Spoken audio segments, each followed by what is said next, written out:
Welcome back all. So freelancing choose பண்ணுறதுக்கு முன்னாடி உங்களுக்கு நிறைய டவுட்ஸ் இருக்கும். லைக் பார்ட் டைமாக நம்ம போகலாமா, இல்லை ஃபுல் டைமாக போகலாமா, எது வந்து எனக்கு சூட்டபிளாக இருக்கும்.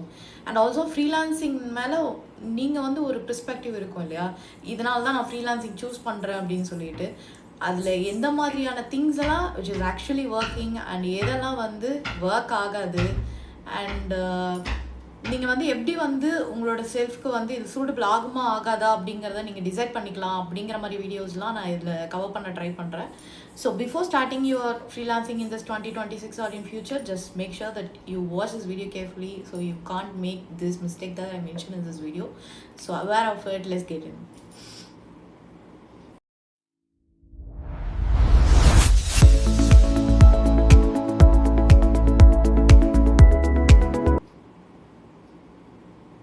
ஓகே, ஃபஸ்ட்டு வந்து ஃப்ரீலான்சிங் ஸ்டார்ட் பண்ணுறதுக்கு முன்னாடி எல்லாருக்கும் ஒரு டவுட் இருக்கும். ஜாப் இருக்குது, ஃப்ரீலான்சிங் இருக்குது, எது வந்து பெஸ்ட்டாக இருக்கும், எனக்கு ஜாப் பெஸ்ட்டாக இல்லை ஃப்ரீலான்சிங் பெஸ்ட்டாக அப்படின்னு கேட்டிங்கன்னா, இப்போது ஜாபில் வந்து ஒரு சில விஷயம்லாம் இருக்குது, அது ஃப்ரீலான்சிங்கில் கிடைக்காது. ஃபர்ஸ்ட் திங் வந்து ஸ்டேபிள் இன்கம். ஒரு மந்த்துக்கும் ஏதோ ஒரு சர்டைன் இன்கம் வந்து எனக்கு வந்து ஜென்ரேட் ஆகிட்டே இருக்கும். உங்களுக்குன்னு சொல்லிட்டு ஏதாவது பிளான்ஸ் இருந்துச்சு, ஒரு கமிட்மெண்ட் இருந்துச்சு, எனக்கு இஎம்ஐ பில் பே பண்ணணும், I have my family, so அவங்களுக்கு நான் இவ்வளோ கொடுக்கணும், ஸோ எனக்கு ஒரு ஸ்டேபிள் இன்கம் தேவை தான் அப்படின்னு யோசிக்கிறவங்களுக்கு ஃப்ரீலான்சிங் செட் ஆகாது. ஏன்னா ஃப்ரீலான்சிங் பொறுத்த வரைக்கும் ஒரு மந்த்துக்கு பேமெண்ட் வரும், இன்னொரு மந்த்துக்கு பேமெண்ட் வராது. ஸோ இதுதான் வந்து என்னோட கான்ஸ்டன்ட் பேமெண்ட் அப்படிங்கிறத நீங்கள் டிஃபைன் பண்ணவே முடியாது. Even though you have n number of client, some கேசஸில் வந்து உங்களோட இன்வாய்ஸ் மிஸ் ஆகும். ஸோ அது நீங்கள் வந்து ஃபாலோ பண்ண முடியாது. You have to accept that is not stable at all. And then fine, எனக்கு ஃப்ரீலான்சிங் வந்து ஃபுல் டைமாக வேணாம், ஜஸ்ட் பார்ட் டைமாக சூஸ் பண்ணிக்கலாம் அப்படின்னு கேட்டிங்கன்னா ஓகே. பட் பார்ட் டைமாக சூஸ் பண்ணுறதுக்கு முன்னாடி உங்களோட ஒர்க் டைமிங் என்ன, உங்களால் வந்து ஒரு இந்த சர்டன் பீரியட் வந்து அலோகேட் பண்ணி ஒர்க் பண்ண முடியுமா, அதுக்கேற்ற மாதிரி நீங்கள் ஸ்கெடியூல் பண்ணிக்கோங்க. ப்ராஜெக்ட் வருதுங்கிறதுக்காக நீங்கள் எடுத்துகிட்டு இப்போ நீங்கள் 9 hours ஒர்க் அப்படிங்கிறது ஐடியில் சம்டைம்ஸ் எக்ஸ்டெண்ட் ஆகும், மீட்டிங்ஸ் இருக்கும். ஸோ நீங்கள் முடிச்சுட்டு வந்துட்டு நான் திரும்பி வந்து ஒர்க் பண்ணலாம் அப்படின்னு நினைக்கிறதுலாம் சம்டைம் மிஸ் ஆகும். ஸோ அது வந்து உங்களோட உங்கள் ஒர்க்குக்கு வந்து ஒரு பேட் இம்ப்ரெஷனை வந்து கிரியேட் பண்ணும். If you have weekend in Saturday சண்டேனா சாட்டர்டே சண்டேக்கு மட்டும் அந்த கிளைண்ட் கிட்ட பேசி நான் சாட்டர்டே சண்டே தான் அவைலபிளாக இருப்பேன், ஸோ அதுக்கேற்ற மாதிரி எனக்கு ப்ராஜெக்ட்ஸ் கொடுங்க அப்படின்னு சொல்லிட்டு நீங்கள் கேட்டு யூஸ் பண்ண ஆரம்பிக்கலாம். ஆர்எல்ஸ் ஒரு கிளைண்ட் பேசிஸில் ஒரு பல்க் ப்ராஜெக்டாக வாங்கிட்டு இந்த ப்ராஜெக்ட்டுக்கு இந்த டெட்லைன் அப்படிங்கிற மாதிரி கொடுத்துட்டு அதுக்கேற்ற மாதிரி நீங்கள் you can work accordingly. And I want to make it clear. So freelancing அப்படின்னா நிறைய பேர் வந்து ஒரு சில விஷயத்த வந்து அவங்க மைண்டில் நினச்சிக்கிறாங்க. ஸோ இதெல்லாம் வந்துட்டு அந்த ஃப்ரீலான்சிங்கில் வந்து எனக்கு கிடைக்கும். ஃபஸ்ட்டு வந்து டைம், நான் எப்போ வேணால் ஒர்க் பண்ணலாம், அந்த ஃப்ரீடம் வந்து எனக்கு இருக்குது. இங்கெல்லாம் 9 to 5 நான் கண்டிப்பாக வந்தாகணும் அப்படின்னு சொல்லிட்டு எடுத்துக்கிறது. ஆக்சுவலி ஃப்ரீலான்சிங்கை பொறுத்த வரைக்கும் சம் கேசஸில் வந்து இந்த 9 to 5 அப்படிங்கிறது அந்த மார்ஜினலில் வைக்க முடியாது. சில கேசஸில் வந்து நான் மார்னிங் 3 o'clock 4 o'clock வரைக்கும் கூட நான் உட்காந்து ஒர்க் பண்ணியிருக்கேன்.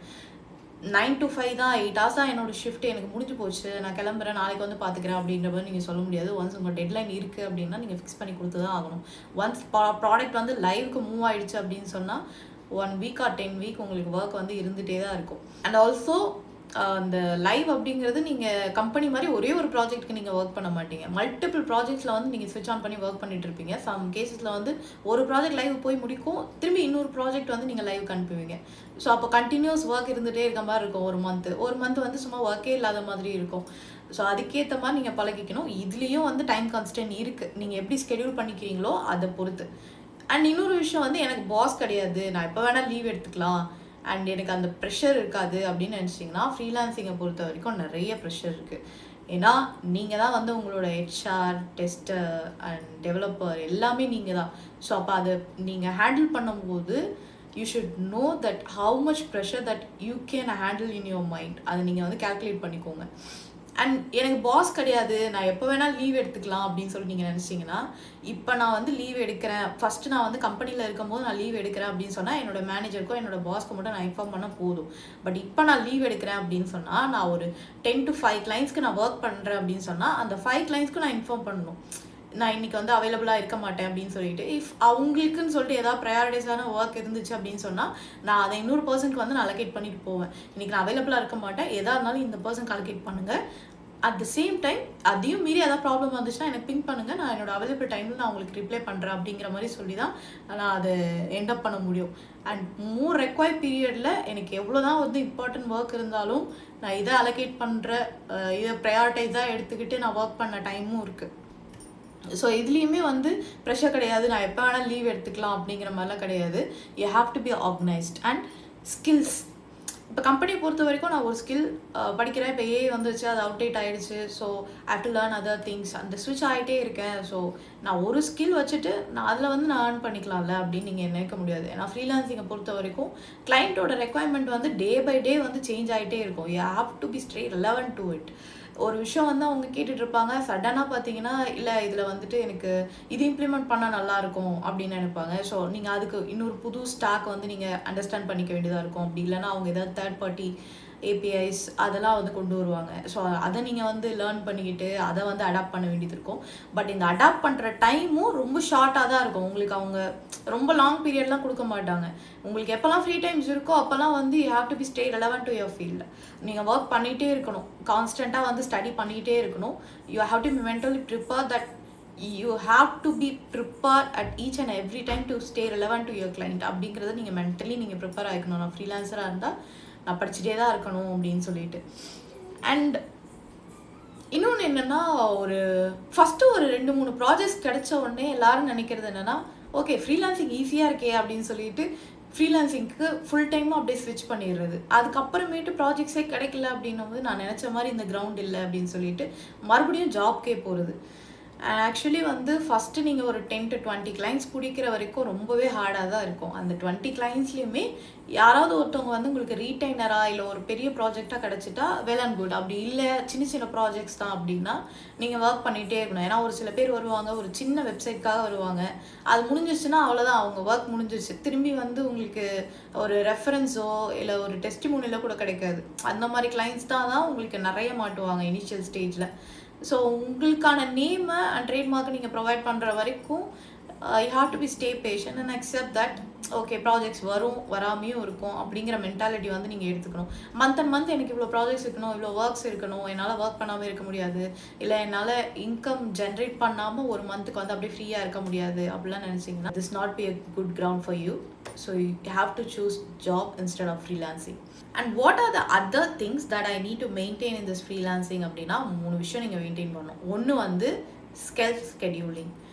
நீங்கள் ஜாபை பொறுத்த வரைக்கும் உங்களுக்கு 9 to 5 ஒர்க் பண்ணணும், இந்த ப்ராஜெக்ட்ஸில் தான் ஒர்க் பண்ணணும் அப்படின்னு சொல்லிட்டு உங்களுக்கு ஜீராவில் டிக்கெட் க்ரியேட் பண்ணுவாங்க. பட் இதை பொறுத்த வரைக்கும் ஃப்ரீலான்சிங்கை பொறுத்த வரைக்கும் மல்டிபிள் ப்ராஜெக்ட்ஸ் இருக்கும். ஸோ நீங்கள் ப்ரையாரிட்டைஸ் பண்ணிக்கணும். ஃபஸ்ட்டு இந்த ஒர்க் பார்க்கணும், அண்ட் செகண்ட் ஹாஃபில் வந்துட்டு இந்த பர்சன் கிட்டேருந்து இந்த ஒர்க்கை வந்து நம்ம டெலிவர் பண்ணி ஆகணும். if you are working in a group or with multiple people in a sense, அந்த பீப்புளை வந்து நீங்கள் ஆர்கனைஸ் பண்ணணும், அந்த பீப்புளுக்கு வந்து நீங்கள் ஸ்கெடியூல் பண்ணணும், அந்த ஒர்க்கை வந்துட்டு நீங்கள் டைமுக்கு வந்து ப்ரொவைட் பண்ணணும். ஸோ நீங்களே வந்து உங்களை செல்ஃப் ஸ்கெடியூலிங் பண்ணிக்கணும். இன்றைக்கி வந்து இவ்வளோ நேரம் நான் ஒர்க் பண்ண போகிறேன், 9 to 5ன்றது கிடையாது. சம் கேசஸில் வந்து ஒரு நாளைக்கு 10 hours 11 hours வரைக்கும் ஒர்க் இருக்கும். அந்த 11 hours ஒர்க்கை நான் இன்றைக்கி வந்து எதெல்லாம் கவர் பண்ணி ஆகணுமோ அந்த கவர் பண்ணி நான் முடிச்சாகணும். அதுக்கேற்ற மாதிரி என்ன நான் ஸ்கெடியூல் பண்ணிக்கணும். அது நீங்களாக தான் செல்ஃப் டிசிப்ளின்டாக உங்களையே க்ரோ பண்ணிக்க வேண்டிய ஒரு விஷயம். அண்ட் செகண்ட் திங் வந்து stay relevant to this field. ஒரு ஸ்கில் ஆல்ரெடி சொன்ன மாதிரி தான், ஒரு ஸ்கில் நான் கற்றுக்கிட்டேன் அப்படின்னா அந்த ஸ்கில்லே நான் இருக்க முடியாது. கிளைண்ட்ஸோட ரெக்குவயர்மெண்ட்ஸ் வந்து மாறிட்டே இருக்கும். ஸோ அதுக்கேற்ற மாதிரி இப்போ இருக்க டெக்னாலஜிஸ் வந்து என்னெல்லாம் இருக்கோ அதெல்லாம் வந்து நீங்கள் அடாப்ட் பண்ணிகிட்டே இருக்கணும். அண்ட் ஆல்சோ ஒரு கிளைண்ட் வந்து அவங்களுக்கே அந்த டெக்னாலஜி தெரியல, உங்ககிட்ட ஜஸ்ட் வந்து இந்த ப்ராஜெக்ட் பண்ணி கொடுங்க அப்படின்னு சொன்னாலும் நீங்கள் சஜஷன் கொடுக்குற ஒரு ஸ்டேஜ்லேயும் இருப்பீங்க. அதனால் இந்த ப்ராஜெக்ட் வந்து அவங்க கொடுத்துருக்காங்க அப்படின்னா ஓகே ஃபைன், இதில் இந்த தேர்ட் பார்ட்டிஸ்லாம் போட்டிங்கன்னா இன்னுமே கொஞ்சம் பெஸ்ட்டாக இருக்கும் அப்படின்னு சொல்லிட்டு நீங்கள் சஜஸ்ட் பண்ணீங்க அப்படின்னா it will add more value to your skills. So அவங்க வந்துட்டு ஓகே இந்த கிளைண்ட்டை நான் இந்த டெவலப்பரை வந்து நான் ட்ரஸ்ட் பண்ணலாம் அப்படின்னு சொல்லிட்டு அவங்க எக்ஸ்பெக்ட் பண்ணுவாங்க. ஸோ அதுக்கேற்ற மாதிரி நீங்கள் என்னென்ன நியூ டெக்னாலஜிஸ் இருக்கோ அதை வந்து நீங்கள் அடாப்ட் பண்ணிகிட்டே இருக்கணும். And pressure, I already told, நீங்கள் தான் வந்து உங்களுக்கு ஓன் பாஸ், டெஸ்டர் அண்ட் எல்லாமே. ஸோ அதுக்கேற்ற மாதிரி அன்றைக்கான ப்ரெஷரை நான் எப்படி ஹேண்டில் பண்ண போகிறேன். நீங்கள் ஒரு ஒர்க்கை வந்து டிடிஎஸ்ஸாக பார்த்துட்டே இருப்பீங்க, திடீர்னு you got a call from your another client and சடனாக வந்து மீட்டிங் அட்டெண்ட் பண்ண சொல்லுவாங்க. இந்த ப்ரெஷரை அவங்கக்கிட்ட காமிக்காமல் அவங்ககிட்ட நார்மலாக எப்படி பேசுவீங்களோ அந்த மாதிரி வந்து பொறுமையாக அவங்கக்கிட்ட ரெக்குவயர்மெண்ட்ஸ் வாங்கிக்கணும். ஓகே இதுதான் ரெக்குவயர்மெண்ட்ஸ் அப்படின்னு சொல்லிட்டு. இதில் ஒர்க் இருக்குது அப்படிங்கிறதுக்காக நீங்கள் அப்படியே ஃபாஸ்ட் ஃபார்வர்ட் பண்ணக்கூடாது. அப்படியே அவங்களுக்கான டைம் ஒதுக்காமையும் இருக்கக்கூடாது. அப்போ அவங்க என்ன நினைப்பாங்கன்னா, சரி ஓகே நம்ம ப்ரையாரிட்டைஸ் பண்ணல, நம்ம வேற ஒரு டெவலப்பரை பார்ப்போம் அப்படிங்கிற மாதிரி மூவ் ஆன் ஆகிறதுக்கான சான்சஸும் இருக்குது. ஸோ ப்ரெஷரை ஒழுங்காக ஹேண்டில் பண்ணணும். ஈவன் தோ இதை நம்ம விட்டுட்டு போனாலும் அந்த ரியாக்ஷன்ஸை வந்து நம்ம ஃபேஸில் காமிக்க கூடாது. அந்த கம்யூனிகேஷன்ஸ் வந்து எமோஷ்னலாக அந்த ஹேண்டில் பண்ணி நம்ம கொண்டு போகணும். அண்ட் இதில் பெரிய அட்வான்டேஜை நான் என்ன பார்ப்பேன் அப்படின்னா, I can work at any time. சில பேருக்கு இருக்கும் இல்லையா, நான் என்னோடய ப்ரொடக்டிவிட்டி வந்து மார்னிங் டைமை விட நைட் டைம் வந்து என்னோடய ப்ரொடக்டிவிட்டி ஹையாக இருக்கும் அப்படின்னு ஃபீல் பண்ணுவாங்க. they have flexible to work on 3 to 6 instead of morning 10 to 5. So அந்த மாதிரி இருக்கிற பீப்புள்ஸ்க்குலாம் இது வந்து நல்லா ஒர்க் அவுட் ஆகும். சில டைமில் வந்துட்டு மார்னிங் ரொம்ப டவுனாக இருக்கும், அப்போ ஒர்க் பண்ணணுன்னே தோணாது. சடன்லி நைட் வந்து சரி ஓகே இந்த ஒர்க் பார்க்கலாம் அப்படின்னு தோணும். அந்த ஃப்ளெக்சிபிலிட்டியை வந்து எனக்கு இந்த ஃப்ரீலான்சிங் வந்து கொடுக்குது. செகண்ட் திங் வந்து you have to be paid based on your skills and not by your designation. So நீங்கள் வந்து நான் ஸ்டார்ட் பண்ணும்போது I was an software developer. So இனிஷியலாக நான் பே வாங்கும்போது கொஞ்சம் கம்மியாக தான் வாங்கினேன். அதுக்கப்புறமேட்டு போக போக போக நான் க்ரோ பண்ணிக்கிட்டேன். It's like around 3 to 4 months. So அந்த 3 to 4 months நான் ஒரு கம்பெனியில் ஹைக் எதிர்பார்க்குறதுங்கிறது நடக்காது. பட் ஃப்ரீலான்சிங்கை பொறுத்த வரைக்கும் எனக்கு அது நடந்துச்சு. பட் அதுக்கேற்ற மாதிரி உங்களோட ஸ்கில்ஸையும் நீங்கள் வந்து டெவலப் பண்ணிக்கணும். அப்போனா தான் வந்து அதுக்கேற்ற வேல்யூஸ் வந்து நீங்கள் அங்கே வைக்க முடியும். ஒரு ப்ராஜெக்ட் வந்து நீங்கள் கம்ப்ளீட் பண்ணி முடிக்கிறீங்கன்னா ஆப்வியஸ்லி ஃப்ரீலான்சிங்கை பொறுத்த வரைக்கும் ஒரு டைம் லைன் வந்து நீங்கள் வைப்பீங்க. இந்த டைம் வரைக்கும் நான் உங்களுக்கு பக் சப்போர்ட் வந்து ஃப்ரீயாகவே கொடுப்பேன் அப்படின்னு சொல்லிட்டு. அந்த டைம் பீரியட்க்கு வந்து உங்களுக்கு பே வராது. பட் நீங்கள் வந்து கான்ஸ்டண்ட்டாக ஒர்க் பண்ணி கொடுக்குற மாதிரி தான் இருக்கும். நீங்கள் இதுக்கு பே வரலையே நான் ஏன் ஒர்க் பண்ணணும் அப்படின்னு நினச்சிங்கன்னா கிளைண்ட் வந்து சஸ்டெயின் ஆக மாட்டாங்க. ஸோ இந்த நுவான்சஸ்லாம் இருக்குது. இதெல்லாமே நீங்கள் தெரிஞ்சுட்டு ஓகே இதெல்லாம் எனக்கு ஃபைன் தான் நான் அடாப்ட் பண்ணிப்பேன் அப்படின்னு நீங்கள் நினச்சிங்கன்னா ஃப்ரீலான்சிங் வந்து ஸ்டார்ட் பண்ணலாம். நான் ப்ரிஃபர் பண்ணுறது என்னென்னா, இனிஷியலி எனக்கு ஒரு கிளைண்ட் கிடச்சிட்டாங்க 2 கிளைண்ட் கிடச்சிட்டாங்க அப்படிங்கிறதுக்காக உங்களோட கமிட்மெண்ட்டை விட்டுட்டு ஜாபை விட்டுட்டு நீங்கள் ஃப்ரீலான்சிங் ஸ்டார்ட் பண்ணணும் அப்படின்னு சொல்லிட்டு அவசியம் கிடையாது. ஸ்டேபிளாக இப்போ அந்த ஒரு கிளைண்ட்டோ 2 கிளைண்ட்டோ ஒரு ரீட்டைனராக இருந்தால் பிரச்சனை கிடையாது. ஒரு 1 இயர்க்கு 2 இயர்க்கு ஓகே இதை நான் ஸ்டேபிளாக ஒரு இன்கம் வந்து ஜென்ரேட் பண்ணியிருப்பேன், அதுக்குள்ளே நான் இன்னொரு கிளைண்ட்டை பிடிச்சிப்பேன் அப்படின்னு சொல்லிட்டு நீங்கள் ஸ்டார்ட் பண்ணலாம்.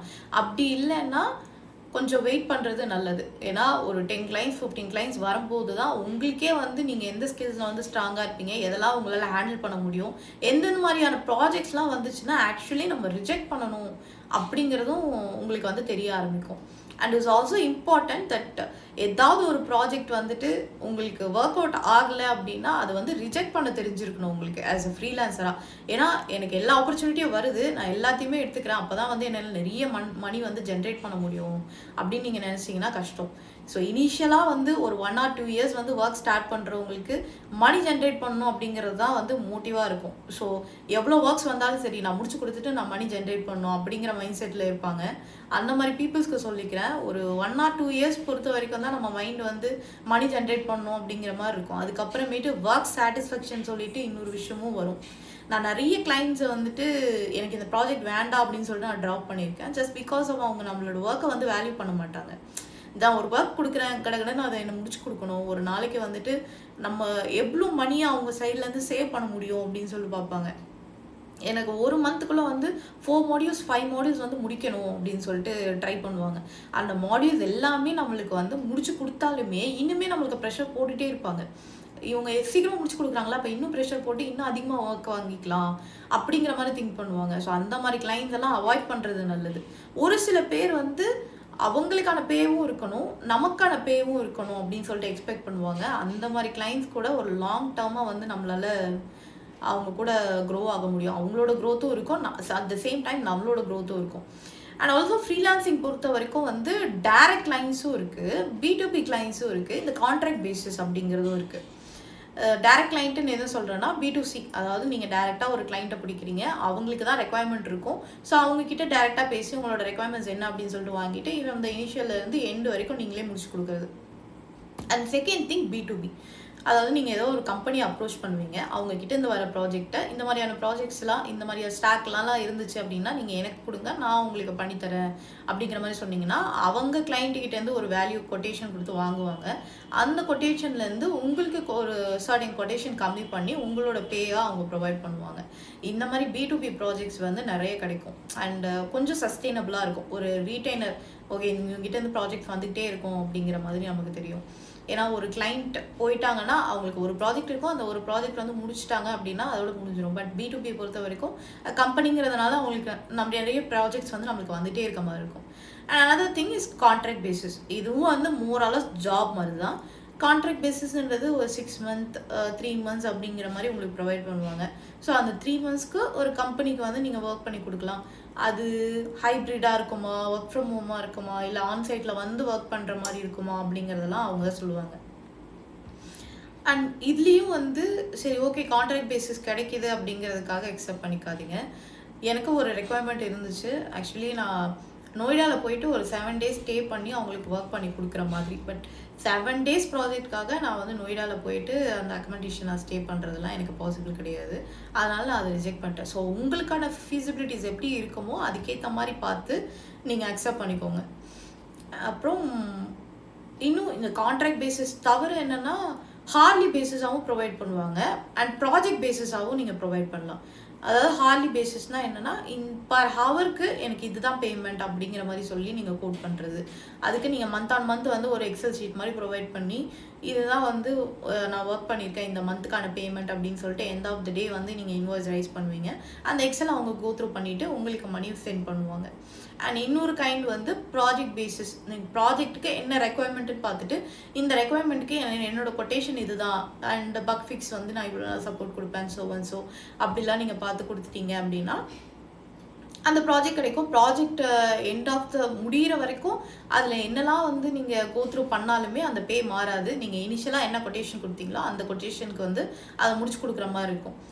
இது ரெண்டுத்துலேயுமே வந்து பேலன்ஸ் பண்ணுறது எப்படின்னா சில கேசஸில் வந்து ஹார்லி பேசிஸ் வந்து கொடுப்பாங்க. பட் ஹார்லி பேசிஸாக இருந்தாலுமே பக்ஸுக்கு வந்து நாங்கள் பே பண்ண மாட்டோம் அப்படின்னு சொல்லிட்டு சில ப்ராஜெக்ட் சொல்லுவாங்க. ஸோ அதுக்கேற்ற மாதிரி நீங்கள் கேர்ஃபுல்லாக அதை ஹேண்டில் பண்ணிக்கோங்க.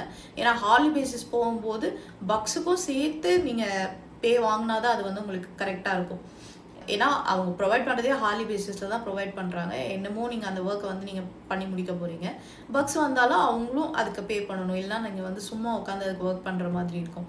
அண்ட் ப்ராஜெக்ட் பேசிஸ் போகும்போது நீங்கள் ஒரு சர்டின் பீரியட் வந்து பக் ஃபிக்ஸுக்காக நீங்கள் கொடுப்பீங்க. ஒரு மினிமம் ஒரு 3 மந்த்ஸ் அந்த மாதிரி ஃப்ரீ சப்போர்ட் வந்து நீங்கள் கொடுப்பீங்க. அந்த ஃப்ரீ சப்போர்ட் கொடுக்கறதுக்கு முன்னாடி இஃப் இன்கேஸ் சில கேசஸில் வந்து ஃபங்க்ஷனாலிட்டி அவங்க நடுவில் ஆட் ஆன் பண்ணிகிட்டே இருப்பாங்க. அதுக்கு முன்னாடி ரெக்குவயர்மெண்ட் வந்து இதுதான் அப்படின்னு சொல்லிட்டு ஒரு மெயில் போட்டு ஃபார்முலாக இது வரைக்கும் தான் நான் பண்ணி கொடுப்பேன் அப்படிங்கிற மாதிரி நீங்கள் க்ளோஸ் பண்ணிங்கன்னா அது உங்களுக்கு வந்து பெட்டராக இருக்கும்.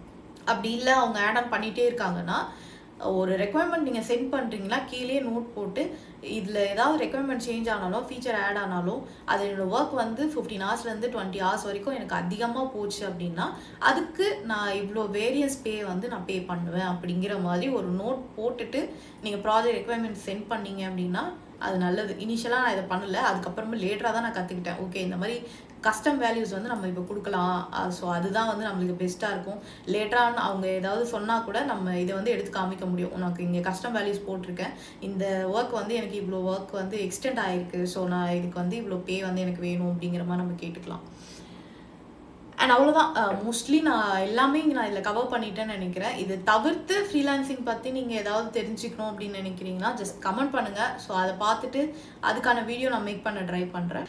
And by the way this channel is about career clarity, personal growth and real experience of myself. So இந்த மாதிரி வீடியோஸ்லாம் உங்களுக்கு பிடிக்கும் அப்படின்னா லைக், ஷேர் அண்ட் சப்ஸ்கிரைப் பண்ணுங்கள். ஸோ இந்த மாதிரி வீடியோஸ் உங்களுக்கு நிறையா உங்களோட ஃபீல்டில் வந்து ரீச் ஆகிறதுக்கு that would be a great opportunity for me.